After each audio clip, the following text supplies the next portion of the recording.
자, 오랜만에 만나니까 좋죠? 네, 너무 감사드리고 우리 함께 이 시간 하나님 말씀 같이 보도록 하겠습니다. 사도행전 2장 37절부터 42절까지입니다. 다 일어서셔서 사도행전 2장 37절부터 42절까지 저랑 한 절씩 서로 교독해서 읽도록 하겠습니다. 사람들이 이 말을 듣고 마음이 찔려서 형제들이여 우리가 어떻게 하면 좋겠습니까? 하고 베드로와 다른 사도들에게 말하였다. 베드로가 대답하였다. 회개하십시오. 그리고 여러분은 각 사람은 예수 그리스도의 이름으로 침례를 받고 죄 용서를 받으십시오. 그리하면 성령을 선물로 받을 것입니다. 39절 이 약속은 여러분과 여러분의 자녀와 또 멀리 떨어져 있는 모든 사람 곧 우리 주 하나님께서 부르시는 모든 사람에게 주신 것입니다. 베드로는 이 밖에도 많은 말로 증언하고 삐뚤어진 세대에서 구원을 받으라고 그들에게 권하였다. 그의 말을 받아들인 사람들은 침례를 받았다. 이렇게 해서 그날에 신도의 수가 약 3,000명이나 늘어났다. 그들은 사도의 가르침에 몰두하며 서로 사귀는 일과 빵을 떼는 일과 기도에 힘썼다. 아멘. 모두 자리에 앉아 주시기 바랍니다. 항상 제가 빠지네. 다시 한번 자 일어나셔서 다시 한번 자. 이것은 하나님의 말씀입니다. 아멘. 아멘. 자, 성령 충만 그 후의 삶은 우리가 성령 충만을 많이 간구하면서 성령 충만해서 그래 어떻게 살 것이냐 여기에는 많은 관심들이 없는 것 같습니다. 그래서 오늘은 지난주 우리가 성령주의를 맞이했고 성령 충만 그 후 어떤 삶을 살았는지 사도들이 또 그리고 우리는 어떤 삶을 추구해야 될 것인지 성경을 중심으로 해서 함께 살펴보기를 원합니다. 여러분 만약에 성령 충만하기만을 간구하시고 기도하신다면 반쪽짜리 신앙도 못합니다. 성령 충만을 주시는 하나님의 목적, 왜 우리에게 성령의 충만함을 이루게 하시고 또 성령 충만을 통해서 이 땅에 이루시고자 하신 하나님의 계획과 목적이 무엇인가, 이것에 우리가 초점을 맞추지 않는다면 성령 충만은 큰 의미가 없습니다. 그런 의미에서 오늘 성령을 부어주시고 그걸 통해서 이루시고자 하시는 하나님이 원하시는 목적, 성령 충만 그 후의 삶인 어떤 삶을 살 것인가, 오늘 세 가지로 함께 나누기를 원합니다. 첫 번째, 성령 충만한 사람들의 특징의 삶이 뭐냐? 성령이 시키시는 삶을 살았다는 겁니다. 함께 따라서 읽어보십시다. 시작. 성령이 시키시는 삶을 산다. 그러니까 제자들의 삶에 있어서 가장 큰 변화는 성령을 받은 것이죠. 근데 성령을 받고 난 다음부터는 이들은 자신의 생각이나 경험, 지식을 따라가는 것이 아니라 성령이 시키시는 삶에 순종하며 살았다는 겁니다. 주님은 바로 그것을 아셨습니다. 그래서 그들에게 다른 얘기 안 하셨어요. 너희가 오직 너희에게 성령이 마시면, 자 사도행전 1장 8절입니다. 같이 함께 읽어볼까요? 시작. 그러나 성령이 너희에게 내리시면 너희는 능력을 받고 예루살렘과 온 유대와 사마리아에서 그리고 마침내 땅 끝에까지 이르러 내 증인이 될 것이다. 여기서 저는 이 능력이 뭔가 좀 생각했는데 이 헬라어 언어로는 듀나미스, 다이너마이트 같은 그런 큰 폭발력 있는 힘, 그래서 이건 힘으로도 얘기하고 권능이란 말로 쓰기도 하고요, 영향력, 군사력, 신성한 힘, 기적, 영역, 가치, 역량, 실력, 이런 많은 말로 쓸 수가 있습니다. 그런데 성령이 임하시면 왜 이런 능력을 받는가? 왜 그럴까요? 우리가 성령의 지배를 받기 때문입니다. 종종 우리는 저는 살면서 그런 생각을 하는데, 우리는 하나님의 도구와 마찬가지입니다. 도구는 누가 그 도구를 붙잡고 쓰느냐에 따라서 능력이 달라지는 겁니다. 트럼프 대통령이 이 만년필을 가지고 서명을 하면 나라를, 세계를 움직이는 그러한 파워가 생깁니다. 그러나 그것을 5살도 안 된 아이들에게 펜을 준다면 그건 놀이하는 정도의 수준밖에는 안 되겠죠. 마찬가지로 성령이 임하면 성령에게 사로잡혀서 그 순간부터 하나님의 역사와 능력이 저와 여러분에게 임하게 되는 겁니다. 그래서 성령이 시키시는 대로 산다는 삶은 그만큼 중요한 겁니다. 내가 성령 충만을 간구했다면 지금부터 나는 성령이 시키시는 삶에 순종하고 있는가, 그 일에 내 삶을 내어드리고 있는가, 그걸 우리는 생각해 봐야 됩니다. 그래서 성령과 우리가 하나 되는 그 순간, 성령의 지배를 받는다는 것은 내 뜻, 내 생각, 내 경험, 내 지식, 내가 갖고 있는 모든 것을 뛰어넘어서 그 하늘의 가치, 성령의 가치에 의해서 순종하는 사람이 되는 거죠. 성령이 시키시는 사람이 되는 겁니다. 그때부터 능력이 임하는 겁니다.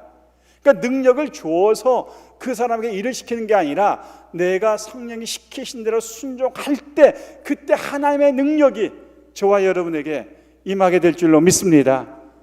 그래서 우리가 성령의 능력이 임하게 되면, 우리가 능력을 구하지 않고 성령이 시키시는 일에 순종하면 그때 기적이 일어나는 거예요. 그때 권세가 나타나는 겁니다.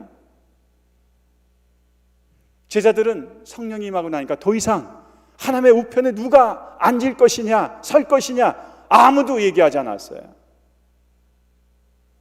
성령을 받자마자 용수철처럼 일어나가지고 그들이 두려워했던, 그들이 무서워해서 숨었던 그 예루살렘의 한 켠에 숨겨져 있던 그 다락방에서 나와서 담대히 성전 앞 가장 번화가 앞에 나가서 예수는 우리의 구원자시다, 예수님은 우리를 위해서 십자가에서 죽으시고 부활하신 그리스도시요 만왕의 왕이시요 메시아시다 외치기 시작한 겁니다. 그때 능력이 임한 겁니다. 어떤 능력? 그 예루살렘에 유월절을 지키기 위해서 왔던 수많은 사람들, 그 맥주절을 지키기 위해서 왔던 수많은 사람들에게 자기 나라에서 자랐던 나라의 말로 복음이 임하기 시작한 겁니다. 그러다 보니까 그때 이들은 이 얘기를 듣고 뭐가 됩니까? 마음이 찔리기 시작한 겁니다. 자, 사도행전 2장 37절입니다. 같이 함께 보십시다. 같이 읽습니다. 시작.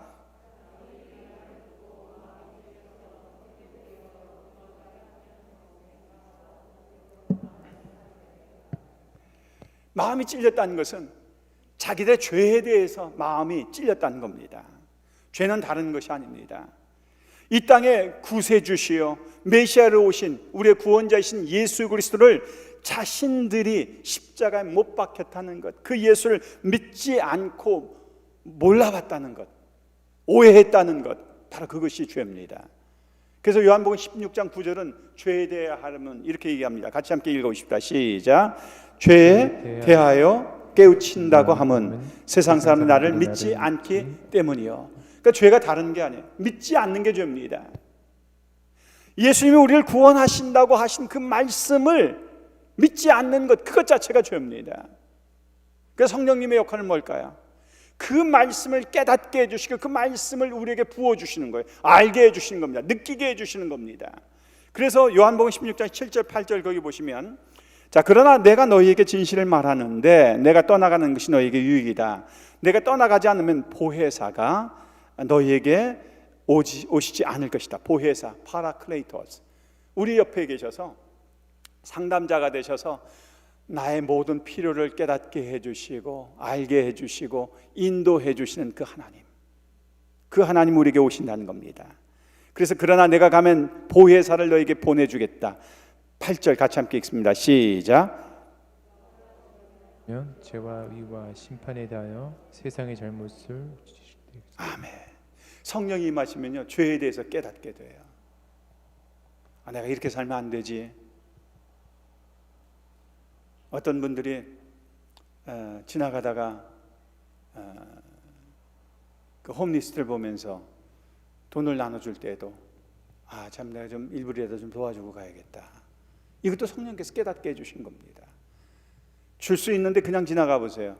마음이 좀 불편하지 않습니까? 하루 종일 주고 갔을 걸, 뭐 이런 마음들. 하나님이 소원에 대해서 깨닫게 해주시는 겁니다. 믿음에 대해서 깨닫게 해주시는 겁니다. 어제도 어떤 분과 만나서 대화하는데 그분은 그러시더라고요.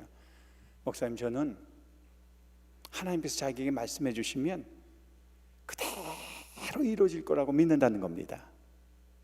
그것도 성령께서 주시는 은혜입니다. 성령이 아니고는 말씀이 깨달아지지가 않아요. 이해가 안 됩니다. 어떻게 물이 포도주가 되는 걸 믿으실 수 있겠습니까? 어떻게 죽었던 사람이 다시 살아나는 것을 믿을 수 있겠습니까? 근데 성령님은 바로 우리에게 임재하셔서 그것을 깨닫게 해주시고 알게 해주시고 이해하게 해주신다는 겁니다. 그래서 보혜사 성령님이 오시니까 이 사람들이 제일 큰 변화가 뭡니까? 마음이 찔려서 형제들아 우리가 어떻게 하면 좋을까? 우리가 어찌할꼬? 우리가 어떻게 하면 좋겠습니까? 근데 성령님이 오시면 믿음에 대해서, 죄에 대해서, 심판에 대해서 깨닫고 지적해 주시고 알게 해 주신 분이라고 그랬거든요. 그러니까 이분들이 자기들의 잘못을 스스로 깨닫게 된 겁니다. 베드로가 그렇게 얘기했죠. 성령이 시키신 대로. 사도행전 2장 38절입니다. 같이 함께 읽습니다. 시작. 베드로가 대답하였다. 회개하십시오. 그리고 여러분 각 사람은 예수 그리스도의 이름으로 침례를 받고 죄 용서를 받으십시오. 그리하면 성령을 선물로 받을 것입니다. 여기서 보면 제일 먼저 베드로가 한 것이 뭡니까? 회개해야 된다는 겁니다. 회개함으로 자신의 모든 죄악들을 씻어야 된다는 겁니다. 근데 감사한 것은 회개가 어떤 행위가 아닙니다. 자기의 깨우친 것을 예수 그리스도의 십자가 앞에 다 내려놓는 것이 회개입니다. 그래서 요한일서 1장 9절에서는 이렇게 고백하고 있죠. 같이 함께 읽습니다. 시작. 우리가 우리 죄를 자백하면 하나님은 신실하시고 의로우신 분이셔서 우리 죄를 용서하시고 모든 불의에서 우리를 깨끗하게 해주실 것입니다. 아멘. 우리가 우리 죄를 자백하면, 스스로 내가 잘못했다고 실토하면 하나님께서는 신실하시고 의로우신 분이셔서 우리 죄를 용서해 주시고. 여러분, 우린 죄 지을 수 있어요. 근데 죄가 문제가 아니에요. 회개하지 않는 게 문제입니다. 회개하면 오늘도 하나님께서 저와 여러분의 모든 억눌려 있는 모든 무거운 죄짐들을 깨끗하게 씻어 주실 줄로 믿습니다. 그래서 생각나는 죄, 깨닫게 해주신 죄, 알게 해주신 죄, 자꾸 부담이 되게 해주신 그 죄에 대해서는 오늘 이 자리에서 예배드리면서 주님 앞에 내려놓으시기 바랍니다. 예수님, 제가 이런 무거움이 있습니다. 이런 죄악이 있습니다. 오늘 십자가 앞에 내려놓사오니 십자가의 보혈로 저를 깨끗이 씻어주셔서 정결하고 깨끗한 양심으로 주님을 예배할 수 있게 도와주시옵소서. 주님은 깨끗하게 우리를 씻어주신다고 얘기하고 있습니다. 이 예배가 왜 이렇게 귀한 겁니까? 저와 여러분의 모든 무거움이 사라지고 하나님이 주시는 평안과 자유함 속에, 그 사랑 속에 다시 회복할 수 있는 자리가 바로 이 예배의 자리인 줄로 믿습니다. 그렇기 때문에 우리는 예배를 다시 회복해야 될 이유가 여기 있는 겁니다. 주님 앞에 나와서 온전한 마음으로 하나님의 음성을 듣고 깨닫게 해주시는 것, 그거에 대해서 철저하게 고백하면 오늘 저와 여러분의 모든 무거운 마음에 무거운 짐진 것들이 사라지고 주님의 은혜로 평화를 누리며 참 자유함으로 한 주간 새로 살 힘과 소망을 주실 줄로 믿습니다. 이게 바로 우리가 깨닫게 해주신 죄에 대해서 회개하는 겁니다. 두 번째는 뭡니까? 해야 될 일이 있죠. 침례 받는 겁니다. 저는 침례 공부를 하면서 꼭 그렇게 가르칩니다. 예수 그리스도를 구주로 영접하는 건 약혼식과 마찬가지입니다. 침례는 결혼식과 마찬가지라고 저는 그렇게 생각합니다. 많은 증인들 앞에서 이제는 하나님의 자녀로 내가 더 이상 옛날 삶을 살지 않고 이제는 구원받은 자의 삶, 하나님의 자녀의 삶을 영원토록 성령과 동행하며 주님 오실 그날까지 살기를 많은 증인들 앞에 고백하고 침례의식을 받는 겁니다. 이번에도 아마 그렇게 가르쳤습니다. 그래서 예수는 나의 구원자시요 나의 왕이시요 다시 오실 메시아 되심을 내가 믿습니다. 바로 베드로가 예수 믿는 방법을 그렇게 침례받으라고 얘기해 줬죠. 그리하면 너희에게 뭐가 임할 것이다? 성령을 선물로 받게 될 것이다. 저는 침례받다가 성령을 체험한 사람들을 참 많이 경험했습니다. 한 번은 한 자매님이 충남대학교 지금도 의대 교수로 있는 자매님인데 벌써 한 20년이 넘었죠. 이 자매님이 오셔서 침례를 받는데 한 일주일 있다가 저한테 오더니 침례받고 나서 목사님, 지난주에 침례받는데 이상한 걸 봤다는 겁니다. 그래서 뭐냐고 그랬더니 침례 받는데 목사님 기도해 주시는데 앞에서 강한 불빛이 자기에게 들어오더라는 겁니다. 그래서 일주일 동안 뭐 이성적인 사람 아닙니까? 그 의대 교수인데 일주일 동안을 불만 바라보면 자기가 그때 침례탕 안에서 봤던 불빛인지 아닌지를 실험을 한 겁니다. 눈을 감았다 떴다 감았다 떴다. 근데 어디도 그런 강한 빛은 없었다는 겁니다. 그러면서 그 빛을 받는 그 순간 마음속에서부터 자기도 지금까지 경험해보지 못했던 평화가 자기를 사로잡더라는 겁니다. 그러면서 자기의 무거운 짐진 것들이 벗어지는 그런 경험을 했다는 겁니다. 나중에 알고 봤더니 이 자매님은 엄마가 두 번째 부인으로 들어가신 거예요. 첫 번째 부인이 돌아가시고, 그런데 아버지가 자기 중학교 3학년 때 돌아가신 겁니다. 그리고 나서 이 자매님이 다 마지막에 간증하고 간 내용을 지금 제가 나누는 겁니다. 그래서 이 자매님이 아버지가 돈을 많이 남겨놓고 갔는데 오빠들이 자기를 갖다가 돈을 안 나눠줘가지고 너무너무 고생을 많이 했다는 겁니다. 어머님 삭바진으로 키웠는데 자기가 의대 가서 이제 대학을 졸업하는 그때에 또 고혈압으로 돌아가셨어요. 그러니까 이 오빠들 생각하면 왼수처럼 느껴지는 거예요. 이 자매는 키도 아주 작은 자매인데 살이 95kg까지 쪘답니다. 왜?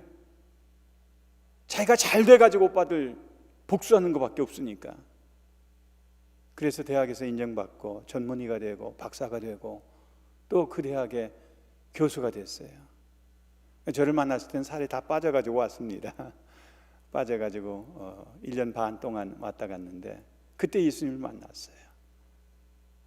이 자매가 성령을 체험하고 나니까 가장 큰 변화 중에 하나가 뭔지 아십니까?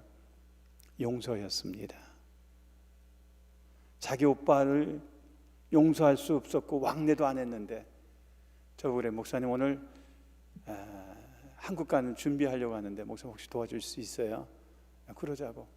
근데 그 자매하고는 참 이 기억날 만한 기억들이 몇 가지가 있어요. 그 중에 하나가 뭐냐면 그 자매님이 운전면허 딴다고 해서 제가 DMV 데려갔는데 그날 911이 터졌어요. 또 가기 전에 또 저보고 또 물건을 사본 적이 없다고 좀 사달라는 거예요. 그래서 뭐 하려고 그랬더니 자기 오빠들, 그러니까 올케죠, 올케들에게 배달은 오빠지만 처음으로 자기가 선물을 사는데 목사님 좀 도와줬으면 좋겠다고. 그래서 그 사는 데를 좀 도와줬어요. 나중에 들어보니까 돌아가서는 오빠들하고 관계가 회복이 되고 그리고 왕래하는 그런 가정이 됐다. 그리고 자기 마음속에 있었던 그런 무거운 짐진 것들, 엄마에 대한 그 죄송함, 그걸 내려놓을 수 있는 그런 계기가 됐다. 지금도 예수 잘 믿고 있습니다. 여러분, 성령 충만하면 이제 성령이 시키는 삶이 뭐냐? 그 자매에게서는 용서였습니다. 우리가 성령이 충만할 때, 성령이 시키시는 대로 살 때, 그때 듀나미스, 기적이 일어나고 능력이 임할 줄로 믿습니다. 그때 하나님이 일하시는 겁니다. 여러분의 능력을 바라보지 마시고 성령님께서 여러분을 시키시는 일에 지금부터는 순종해서 하나님의 소원을 여러분의 삶 속에 이루어 드리는 거룩한 통로가 되시길 주의 이름으로 축원합니다. 그래서 첫 번째, 성령 충만, 그 후의 삶, 성령이 시키시는 삶을 산다는 겁니다. 두 번째, 받은 은혜를 증언하는 전도인의 삶을 사는 겁니다. 같이 따라해 봅시다. 시작. 받은 은혜를 증언한다. 전도인의 삶을 사는 거죠. 여러분, 이 성령을 주시는 것은 특별한 사람에게만 주는 게 아니라 모든 사람에게 다 동일한 약속을 주셨습니다. 자, 그래서 하나님의 자녀가 되면 저와 여러분 모두에게 성령을 다 부어 주시는 겁니다. 사도행전 2장 39절입니다. 같이 함께 읽습니다.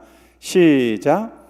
이 약속은 여러분과 여러분의 자녀와 또 멀리 떨어져 있는 모든 사람, 곧 우리 주 하나님께서 부르시는 모든 사람에게 주신 것입니다. 아멘.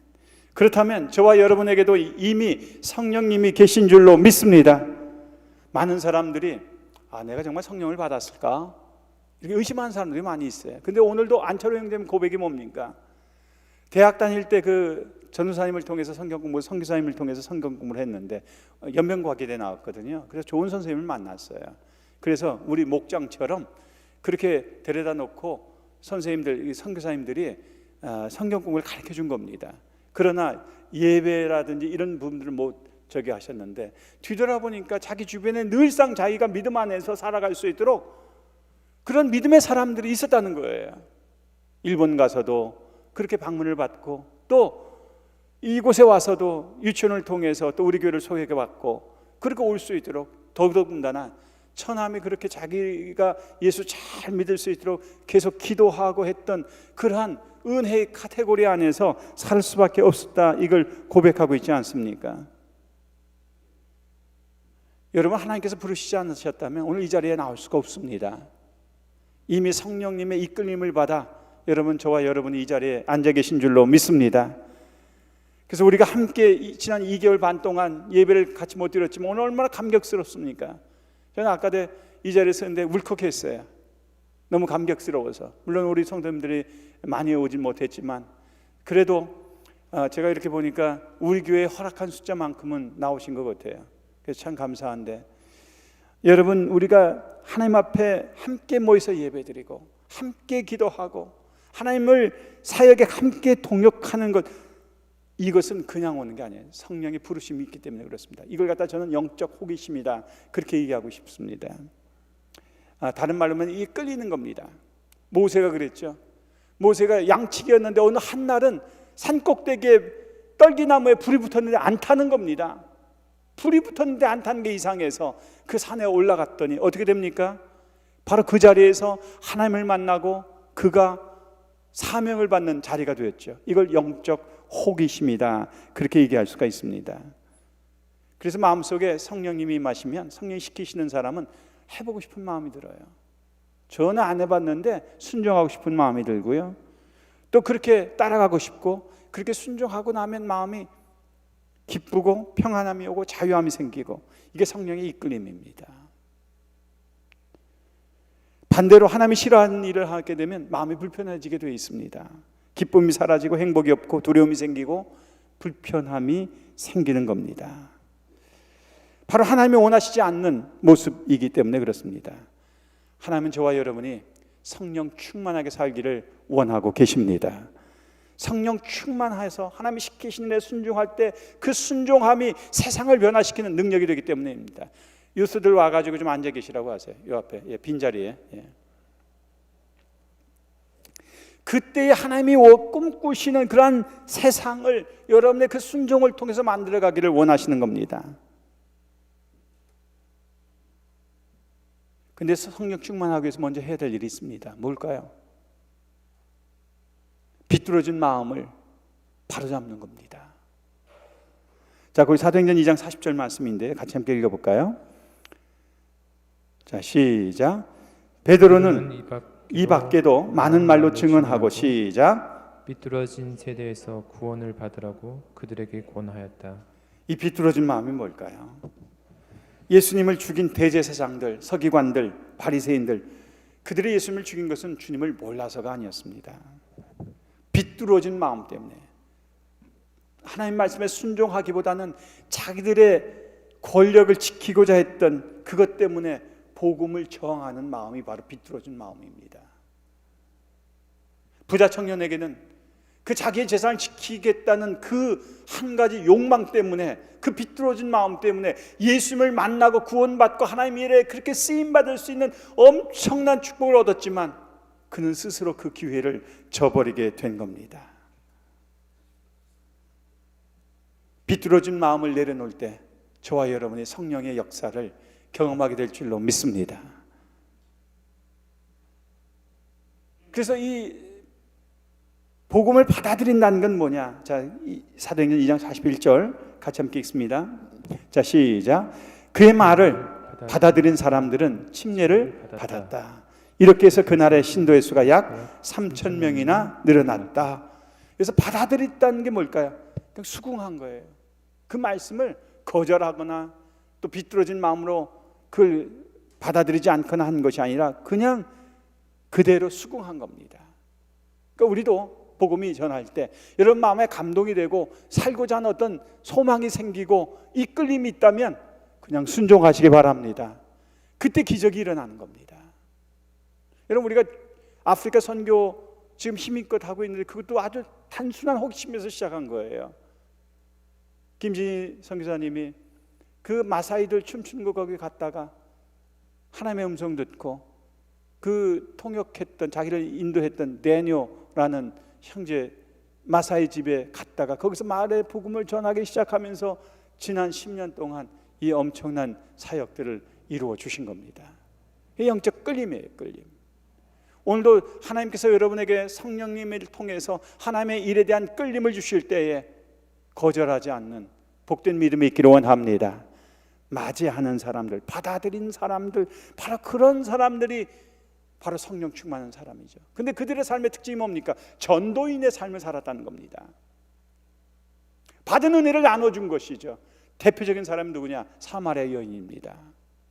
이 여인은 영적 호기심이 뭐였습니까? 예수님이 물을 나눠줄 때 내가 주는 물을 마시는 사람은 영원히 목마르지 않을 것이다. 그 일에 영적 끌림이 있었습니다. 그 일에 이 여인은 마음을 열고 예수님을 구주로 영접하고 그 예수님을 만나자마자 자기 사마리아 마을로 돌아가서 내가 메시아를 만났다. 우리가 만난 그분이 그리스도가 아니냐? 사람들이여 다 와보라 얘기했을 때에 바로 그는 그 복음 전함, 은혜를 나눔을 통해서 사마리아 온 성이 그 마을이 구원을 얻게 되는 놀라운 역사가 있었습니다. 성령 충만하다면 우리는 성령이 시키시는 삶을 살 뿐만 아니라 이제는 은혜를 나누는 삶을 살아야 될 줄로 믿습니다. 여러분을 통해서 믿지 않는 영혼들이 돌아오고 구원을 얻고 하나님의 소원이 이루어지는 삶을 사는 것, 이것이 성령 충만한 자의 두 번째 삶인 줄로 믿습니다. 세 번째는 어떤 걸까요? 교회를 세워가는 겁니다. 성령 충만한 자의 삶, 그 후 교회를 세워가는 겁니다. 자, 사도행전 2장 42절이죠. 같이 함께 읽습니다. 시작. 사도들의 가르침에 몰두하며 서로 사귀는 일과 빵을 떼는 일과 기도에 힘썼다. 성령 충만한 삶은 성도의 삶에 충실을 하는 겁니다. 침례를 받고 하나님의 자녀된 백성들이 제일 먼저 하는 것이 뭡니까? 사도들의 가르침에 몰두했다. 그렇게 얘기하고 있습니다. 다시 말하면 성경을 배우고 아는 일에 힘썼다는 것입니다. 저는 베드로가 사람들이 무식했다고 하는데 여러분 그렇지 않습니다. 복음 전할 때 성령에 대해서 이렇게 증거합니다. 자, 사도행전 2장 16절부터 21절까지 저랑 같이 함께 읽어볼까요? 이 일은 하나님께서 예언자 요엘을 시켜서 말씀하시는 대로 된 것입니다. 17절 시작. 하나님께서 말씀하신다. 마지막 날에 내 영을 모든 사람에게 부어 주었다. 너희 아이들과 너희의 딸들은 예언을 하고 너희의 젊은이들은 환상을 보고 너희의 늙은이들은 꿈을 꿀 것이다. 18절 그날에 나는 내 영을 내 남종들과 내 여종들에게도 부어주겠으니 그들도 예언할 것이다. 21절 시작. 그러나 주님의 이름을 부르는 사람은 구원을 얻을 것이다. 아멘. 여러분 이 요엘서의 말씀을 정확하게 베드로가 인용하고 있습니다. 베드로가 무식한 사람입니까? 아니요. 성경에 대해서 정통했던 사람입니다. 그렇기 때문에 바로 복음을 전하면서 성경을 암송하고 있었고 그 암송하는 것을 정확하게 인용하고 복음을 전하고 있습니다. 우리도 여러분 예수 믿는 사람이라면 말씀을 잘 배워야 될 줄로 믿습니다. 그래서 교회에 와서 제일 먼저 해야 될 일이 뭐냐? 성령 충만한 사람은 말씀을 배웁니다. 저는 우리 안철호 형제님은 오늘 간증하면서 그런 얘기를 하시더라고요. 목사님, 제가 교회에 인앤아웃 하면서 그래도 한 10년 넘게 있었지만 생명의 삶을 통해서 자기가 궁금했던 그동안 주일 설교로 배울 수 없었던 것을 정확하게 배워서 신앙의 기초가 든든히 쌓여지는 것을 깨닫게 됐습니다. 할렐루야. 우리도 자녀들 하면은 어떻습니까? 밥만 주지 않잖아요. 어딜 보냅니까? 우리 유치원도에 2살 반만 되면 기저귀만 띄면 와가지고 배워요. 근데 참 희한한 것은 집에서 그렇게 떼쓰고 땡깡 부리고 말도 안 듣던 애들이 일주일만 지나면 다 알아듣는다는 거예요. 다 알아들어요. 얼마 전에 우리 김신희 선교사님이 이 유치부 가가지고 설교를 했어요. 그 말 잘 듣는 사람들은 선물을 주고 이렇게 물어봐서 맞추는 거예요. 근데 우리 로이가 지도 맞추고 싶은데 얘가 말을 못하지 않습니까? 말을 선물 달라고 눈만 가가지고 껌뻑껌뻑 뜨는데 눈으로 말하는 거예요. 눈으로 말로 못하고. 그래서 나중에 권사님이 선물 하나 줬다고 그러더라고요. 그런데 이 아이들이 자라가지고 일주일만 지나면 이상하게 와서 배워요. 규를 배우고요, 규칙을 배우고요, 그리고 선생님 말을 잘 들어요. 말도 못한 애들도 잘 배워요. 그러면서 이 세상을, 사회를 배워가는 거예요. 교회도 예배 가지고 안 됩니다. 여러분, 성령 충만한 사람은 말씀 배우는 일에 열심을 가졌다는 걸 꼭 기억하시기 바랍니다. 그래서 이제 더울 때 7월, 8월 지나고 9월부터 또 우리가 산공부 시작하는데 그때 꼭 조인하셔서 산공부에 열심을 다할 수 있기를 원합니다. 두 번째는 성도의 교제에 힘썼습니다. 자, 사도행전 2장 42절 다시 보십시다. 그들은 사도들의 가르침에 몰두하며, 이게 첫 번째 하는 것이죠. 두 번째는 뭡니까? 서로 사귀는 일과. 건강한 성도들의 특징은 뭐냐? 사귐이 있다는 겁니다. 코이노니아, 친교가 있다는 겁니다. 이 친교를 그냥 밥 한 끼 먹고 커피 한 잔 먹고 이 친교가 아니라 영적인 삶을 함께 나누고 동역자가 되어져 가는 겁니다. 온라인 예배를 드리다 보면 이게 없어요. 지식은 있는데 이 참된 사귐이 없는 겁니다. 그래서 예배당에서 예배를 드리는 것하고 집에서 예배 드리는 것하고 큰 차이가 뭐냐? 바로 이겁니다. 대면하는 거예요. 이 감정이 전달이 안 되는 겁니다. 감정이. 그리고 사람은 만나야 하지만 에너지가 나오고 힘이 나오는 겁니다. 그때 역사가 일어나는 겁니다. 근데 그게 안 일어나는 겁니다. 세상에 제일 무서운 신앙이 뭔지 아세요? 가난한 신앙입니다. 교회 나가지 않고 가만히 나 홀로 집에서 예배 드리는 것. 이들에게는 희생이 없어요. 헌신이 없어요. 여러분, 예배는 희생입니다. 구약에서는 집에서 1년 된 양을 순양을 데리고 갖고 와가지고 예배를 드렸어요. 희생이 있어야 돼요. 그래서 우리는 친교하는 일, 서로 만나는 일, 이것이 얼마나 중요한지 몰라요.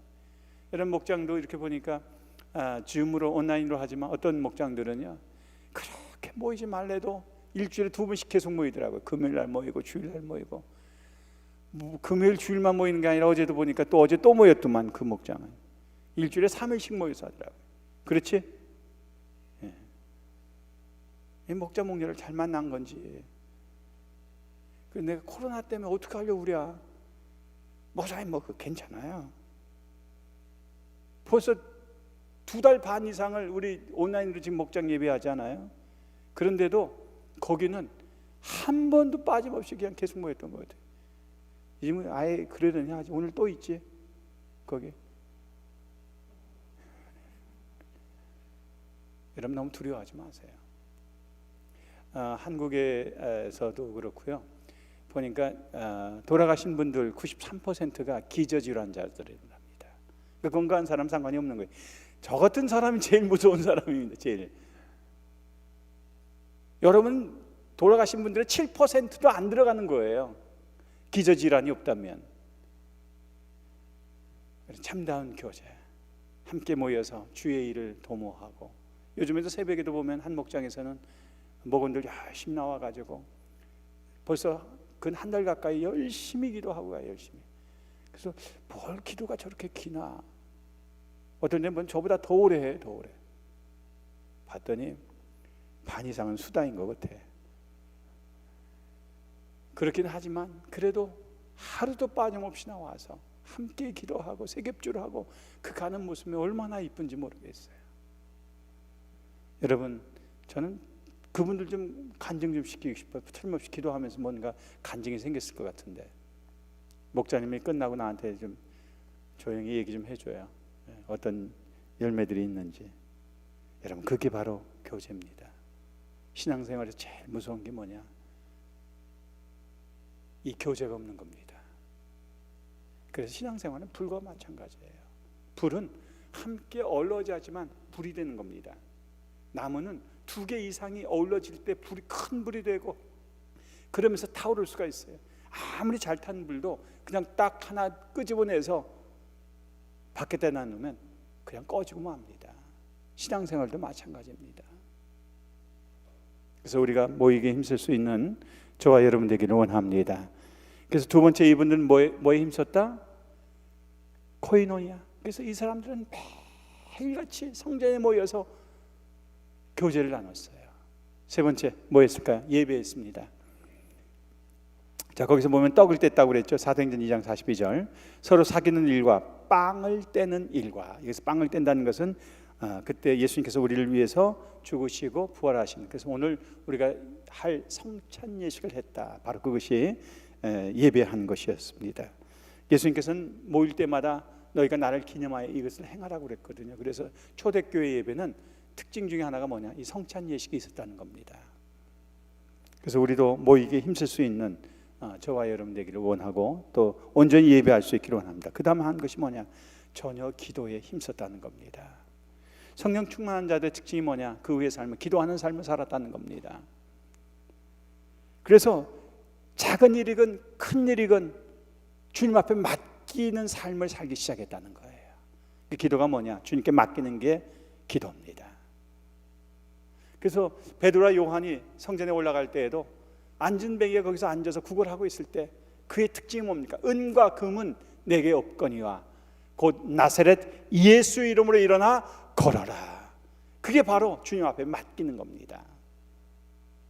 우리가 주님 앞에 맡기는 방법이 뭐냐? 기도예요. 의탁하는 거예요. 내려놓는 겁니다. 그걸 통해서 주님이 그때부터 들으시고 일하실 줄로 믿습니다. 그러니까 우리가 성령 충만했다면 이제부터 내 능력으로 사는 것이 아니라 그리스도의 능력으로 살아가는 방법이 뭐냐? 기도하는 겁니다. 전 참 감사한 것이 요즘에 새벽마다 그래도 한 10명 이상씩 와가지고 열심히 기도하고 가요. 그게 너무너무 고마워요. 특별히 말씀을 나누고 하는 시간은 없지만 자기들 시간에 맞는 시간에 와서 열심히 기도하고 돌아가는 것, 저는 거기에 우리 교회의 미래가 있다고 믿습니다. 성령 충만한 자들은 기도의 자리를 힘썼습니다. 그리고 기적이 일어났습니다. 우리가 진정으로 성령 충만하다면 이제는 이 4가지 사도의 가르침에 몰두하는 일, 교제하는 일, 친교하는 일, 예배 드리는 일, 그리고 기도하는 일을 통해서 교회가 든든히 세워지는, 다시 리빌트하는 그런 놀라운 역사가 있기를 원합니다. 기도만이 우리는 하나님 앞에 나아갈 수 있습니다. 기도하는 자에게 성령이 맺습니다. 기도하는 자에게 기적이 맺습니다. 문제를 만나면 기도했고 자신이 아무것도 할 수 없는 그 순간 기도할 때 하나님께서는 그 기도를 통해서 우리의 문제를 해결해 주셨습니다.